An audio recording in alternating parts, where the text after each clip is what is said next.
Hello, Katie here from Katie's World. Thank you for joining me today.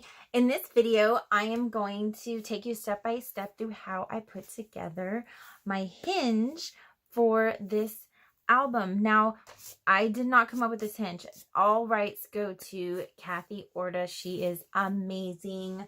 Or Kathy King. Kathy King. She's amazing. And I just want to thank her for her inspiration and everything. She is wonderful. Check her channel out as well. But I just wanted to show you exactly how we do the hinges. So I'm not going to be giving you measurements in this because this is coming from one of my kits. This particular one is from the Magical Lands album kit that is coming. It is not out yet. I'm in the middle of putting it together right here with you, actually. But I just wanted to demonstrate how I do the hinge. So if you do pick up one of my kits, please check out my shop. The link is below. But if you have any of my album kits that have the Hidden Hinge Plus binding system, or that uses that binding system, this is how we do it. This particular one, I'm going to be doing only one hinge. The concept is the same, but I'm only going to be doing one hinge, and it's going to have 1 inch gusset on either side, and you'll see that when we put it into the book.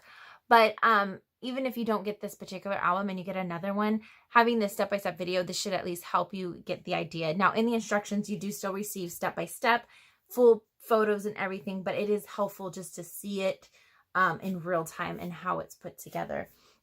Okay, so I'm going to go ahead and get started. Now, like I said, I'm not going to give you measurements because if you have this kit, you have all the measurements right in front of you. So I'm just going to show you how I do it. Okay, so make sure you place your paper all the way up to the corner. Make sure it's straight, it's flush with the top and the edge. And I'm using a 2mm stylus.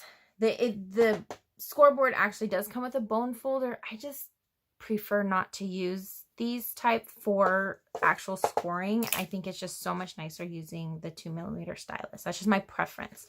Okay, so I'm going to go ahead and score here. I'm going to hold it in place so it doesn't move. Very important. You don't want your score lines to be crooked. So I'm going to put it in that top groove right at the measurement that you want it. And then just press it and pull down. Okay. Oops. And if you get off or get out of the groove a little bit, just go over it again. Okay.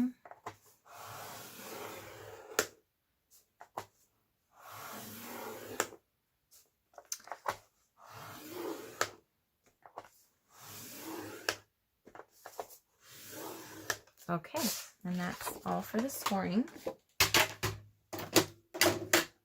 Okay, so now you can see, now I said this is only one hinge. So the hinges are made up of, or each hinge is made up of 4 1/2-inch spaces. Now for my gussets, I have a gusset on each side, 1 inch and 1 inch. Okay, so let's see. I'm going to be using 3/8-inch score tape. I do carry this in my shop as well. I'll try to remember to put the link below for you. And how I do it, I'm doing it on the textured side. I forgot to say. So I scored on the textured side if it has a textured. And then I'm just going to pull that tape out to get it out of my way. Pull it just like this and lay it. I'm going to overhang because I want end-to-end coverage of this tape. That's very important. You want end-to-end coverage. So let it overhang so you can trim it off right to the edge. Looking at the score lines on the 1/2-inch score lines, go right in the center. Do not put tape on those score lines. That's why it's a 1/2 inch. We're using a 3/8-inch tape because we want right between the score line. You do not want it on the score line. So you're going to do all 4 spaces. Now, if you have, like I said, if you have a different kit of mine that has multiple hinges, done the same way. So it's 4 sets. But definitely read those instructions because you might have all kinds of different measurements depending on your gussets and everything. Okay, so now there's my 3/8-inch tape, textured side between each 1/2 inch spacing. Take your bone folder, smooth it out, turn it over, trim it off. You can use a craft knife, X-Acto knife, or scissors. In this case, I'm just going to go ahead and use scissors. I'm pressing my blade against the cardstock to make sure it gets all the way to the edge, but do not cut into that cardstock. Okay.